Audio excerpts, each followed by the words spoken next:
So hi guys, welcome back to another video. So guys, जैसा कि AKTU की जो काउंसलिंग्स हैं वो ऑलमोस्ट एंड होने वाली है। इनफैक्ट एंड हो ही रही है क्योंकि लास्ट 4 राउंड बचा है, बाकी के 3 राउंड ख़त्म हो चुके हैं। और AKTU की मैंने जो प्रेफरेंस अपनी लिए लिस्ट बनाई थी उसमें मतलब मैंने सबसे पहले गवर्नमेंट डाले थे। जैसे AKTU का टॉप पे कॉलेज सभी लोगों को पता है, IIT लखनऊ है ना। मुझे नहीं चल रहा, हाँ, तो IIT लखनऊ में पहला टॉप कॉलेज, पेन क्यों नहीं चल रहा। ठीक, IIT लखनऊ हो गया, तो मैंने भी इसी को अपने टॉप पे डाला था फर्स्ट प्रेफरेंस पे। मतलब इसी की एलाइड ब्रांचेस डाली थी, मैकेनिकल लास्ट में डाली थी, ठीक। और सेकंड प्रेफरेंस मैंने डाली थी KNIT, इसमें भी मैंने डाली थी। और इस दोनों की मतलब जो CSE रिलेटेड ब्रांच है वो पहले डाली थी, और मैकेनिकल सिविल वो बाद में डाली थी प्राइवेट के बाद। और जो थर्ड मैंने डाली थी वो BIT डाली थी, BIT डाला था थर्ड मैंने। इसके बाद फोर्थ मैंने शायद LU डाली थी, हाँ, LU प्रेफरेंस लिस्ट पर नहीं डाली थी। LU के बाद इसके बाद मैंने सेंटर फॉर एडवांस स्टडीज़, वो जो AKTU का मेन कैंपस है, वो 5th नंबर पर वो डाला था, AKTU का main campus, centre for advance studies, ठीक। और 6th पे फिर मैं प्राइवेट डाल दिया था। सबसे पहले प्राइवेट में सबसे पहले तो मतलब AKGC मैंने डाला था, ठीक, पहले नंबर पे डाला था।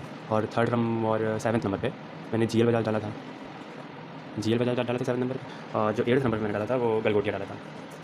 बाकी मतलब 8 नंबर डाल दिए थे, बाकी मुझे मिलना इन्हीं सब में से था। बाकी IIT KNIT ये तो मतलब डाल दिए थे, सर कोई डालता है, मिलना तो था नहीं, तो बाकी मुझे मिला तो ये था नहीं। और फर्स्ट राउंड मैंने जो मतलब अपनी काउंसलिंग के चॉइस प्रेफरेंस है वो मैंने सेकंड राउंड से भरना स्टार्ट किया था, क्योंकि मतलब मुझे इतना मैंने रिसर्च कर लिया था प्रीवियस ईयर कट ऑफ को देख के और प्रीवियस ईयर रैंक को देख के, कि मुझे पता चल गया था कि मुझे फर्स्ट राउंड में कौन सा मिलेगा और सेकंड राउंड में कौन सा मिलेगा। तो मैंने थोड़ा सा दिमाग लगाया, क्या लगाया आप पता नहीं, कुछ भी कह सकते हैं, कि मैंने फर्स्ट राउंड में अपनी प्रेफरेंस डाली नहीं, ताकि मैं चाहूँ कि मुझे फर्स्ट राउंड में कोई सीट ना मिले। कोई सीट ना मिलने का मतलब ये था कि जैसे मैं फर्स्ट राउंड में कोई सीट नहीं मिलेगी, उसके बाद जो मेरा फ़ी अमाउंट जो पे करना रहता है अपनी सीट एक्सेप्ट करने के लिए, वो मैं पे नहीं करूँगा, ठीक। और उसके ऑटोमेटिकली मैं सेकंड राउंड में चला जाऊँगा, ताकि मतलब ये बस इसलिए डाला था ताकि मुझे थोड़ा और टाइम मिल जाए कॉलेज डिसाइड करने के लिए। कि जैसे अगर मैं फर्स्ट ही राउंड में डाल देता तो मुझे फ़ीस पेमेंट कर देनी पड़ती, तभी मैंने फर्स्ट राउंड में नहीं डाला था। और फिर बात रही सेकंड राउंड में मोस्ट प्रोबेबली ये तो मिलने से नहीं थे, बाकी डाल दिए थे। बाकी प्राइवेट ही मेनली मुझे टारगेट में कर रहा था, AKGC और JL बजाज। उसमें भी मैंने JL बजाज पहले डाला था, एक और JL बजाज नहीं, AKGC पहले डाला था। और जो JL बजाज है वो दूसरे नंबर पर डाला था। बाकी नीचे तो मैंने NIT वगैरह भी डाले थे, NIT वगैरह डाल दिए थे, मतलब ऐसा था, मतलब उसका मतलब था नहीं, तभी मैंने डाल दिए थे सेफ ऑप्शन के लिए NIT वगैरह। बाकी मुझे सेकंड राउंड में जो अलॉट हुआ है वो AKGC हुआ है सेकंड राउंड में। तो थर्ड राउंड में अभी तो रिजल्ट इसका आ ही नहीं रहा है, मतलब इतना ज़्यादा AKTU वाले लेट कर रहे हैं रिजल्ट, मतलब राउंड का रिजल्ट नहीं दे रहे हैं, पूरा पूरा दिन निकल जा रहा है, तो उसको छोड़ते हैं। बाकी मुझे सेकंड राउंड में AKGC मिला था, ठीक। और फोर्थ राउंड में शायद AIML मिल जाएगा AKGC का थर्ड राउंड में, और फोर्थ में शायद CSE, या फिर देखूँगा, हाँ मिल तो जाएगा। मतलब मेरा कॉलेज तो AKGC रहेगा, बाकी आप लोग बताना। और बात रही अब जो फिजिकल रिपोर्टिंग वाली डेट है 4 अगस्त जो फिजिकल रिपोर्टिंग है, मतलब 3 दिन का हमें टाइम मिला है, 4, 5, 6, 7, 4 दिन का, ठीक, 4 दिन का टाइम मिला है। तो फिजिकल रिपोर्टिंग के डॉक्यूमेंट तो मेरे लगभग सारे ही बन गए हैं। जैसे डॉक्यूमेंट मैं आपको बता दूँ क्या क्या लगेगा। तो 10th और 12th की मार्कशीट तो लगेगी, 10th 12th की मार्कशीट हो गई। बाकी TC लगेगी और कैरेक्टर सर्टिफिकेट आपका लगेगा। और बात रही अगर माइग्रेशन, तो वैसे किसी का जो CBSE वाले हैं उनका माइग्रेशन तो स्कूल से मिलता नहीं है, वैसे उनका लगता भी नहीं है, पर अगर आप लोग को निकलवाना हो तो आप लोग वहाँ से निकाल सकते हैं जाके। तो आप लोग अपना माइग्रेशन चाहें तो अपार ID वहाँ से निकाल सकते हैं।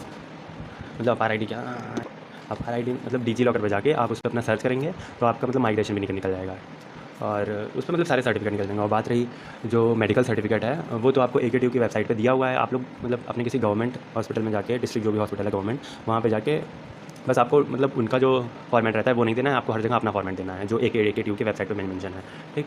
तो फॉर्मेट दे देंगे तो आपका बन जाएगा। और बात रही फिर गैप हो गया हमारा, और मेडिकल भी हो गया, हाँ, गैप सर्टिफिकेट। जैसे जिन बच्चों, जैसे मुझे तो गैप लगेगा क्योंकि मैं ड्रॉपर हूँ, तो मैंने गैप पहले ही बनवा लिया था। गैप पहले ही मतलब बनवा लिया था मैंने, उसमें ऐसा बनवाया था कि जैसे जो मेरा कोर्स है उस जगह पे स्पेस मैंने छोड़ दिया था, तो जैसे इन फ्यूचर अगर मैं कोर्स कोई दूसरा ले लेना चाहूँ तो मैं उस गैप में फिल कर सकूँ। जैसे आप लोग जैसे अगर जाएंगे एडवोकेट के पास तो आप उनसे कह सकते हैं कि जैसे अभी अगर आपका कॉलेज डिसाइड नहीं है तो आज चले जाइए, वहाँ जाके कह दीजिए मतलब डिसाइड नहीं है, आप उस जगह को गैप कर दीजिए। जैसे जो नीचे डिटेल्स लिखते हैं वहाँ पे गैप छोड़ देते हैं, तो वहाँ पे आप खुद अपना फिल कर सकते हैं, वो प्योरली वैलिड होता है। मतलब मैंने तो ऐसे ही पूछा था कि वो बता रहे थे हाँ वो वैलिड होगा आपका, उस पर स्टैम्प वगैरह लगा देते हैं तो वैलिड हो जाता है।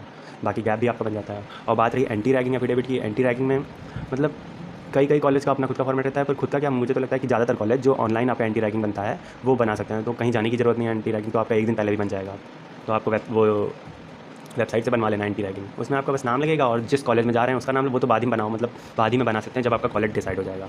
तो उसमें आपका नाम लगेगा, कॉलेज का नाम, जो वहाँ के HOD है उनका नाम लगेगा, नंबर वगैरह, मतलब सबको डिटेल भरनी होगी। उसके बाद आपका मोर देन क्या, लेस देन 5 मिनट में आपका बन जाता है एफिडेविट। फिर आपको उसका प्रिंट आउट निकलवा लेना होगा, और प्रिंट आउट निकलवाने के बाद वो साइन करवा लेने होंगे, बस। बाकी इतने ही डॉक्यूमेंट लगेंगे 4 तारीख को, जैसे 4 को 5 को ऐसे ही। और बात रही मेरे कॉलेज AKGC में, तो इतने ही कॉलेज लगेंगे। तो तो हाँ गाइस, इतने ही डॉक्यूमेंट मतलब मेनली लगेंगे। और बाकी अभी तो सिर्फ आपकी फिजिकल रिपोर्टिंग है, उसमें आपको टाइम भी दे देते हैं। जैसे मैंने पूछा था 1-2 लोग से कि फिजिकल रिपोर्टिंग में जो फीस तो आपकी लेंगे पूरी, जैसे 1 ईयर की फ़ीस लेंगे। बाकी वो जो प्राइवेट कॉलेज है उनका अपना अलग अलग रहता है। जैसे आप शायद नेक्स्ट ईयर से आप सेमेस्टर वाइज भी दे सकते हैं। बाकी वो तो कॉलेज पे डिपेंड करता है कि वो अलाउ करता है कि नहीं। तो हाँ, मतलब ज़्यादातर डॉक्यूमेंट मैंने बता ही दिए हैं, तो और तो कुछ लगेगा नहीं। बाकी फिजिकल रिपोर्टिंग तो 4 को होगी। उसके बाद आप, जैसे कई लोग को लगता है कि जो फिजिकल रिपोर्टिंग है तभी आप लोग को बैग वगैरह लेकर जाना, नहीं ऐसा नहीं होता है। फिजिकल रिपोर्टिंग 4 तारीख को होगी। उसके बाद जो 2 स्पॉट राउंड होते हैं ऑल ओवर इंडिया के लिए, जैसे AKTU में 4 राउंड तो यूपी वालों के लिए रहते हैं, उसके बाद 2 राउंड रहते हैं जो ऑल ओवर इंडिया के रहते हैं। तो उन राउंड होने के बाद आपको डेट दी जाती है जब आपका ओरिएंटेशन डे होता है कॉलेज वगैरह में। तो ऐसा नहीं है कि 4 ही तारीख को आपको सब कुछ लेकर जाना है। 4 तारीख को आपको सिर्फ डॉक्यूमेंट आपके वेरीफाइड होंगे।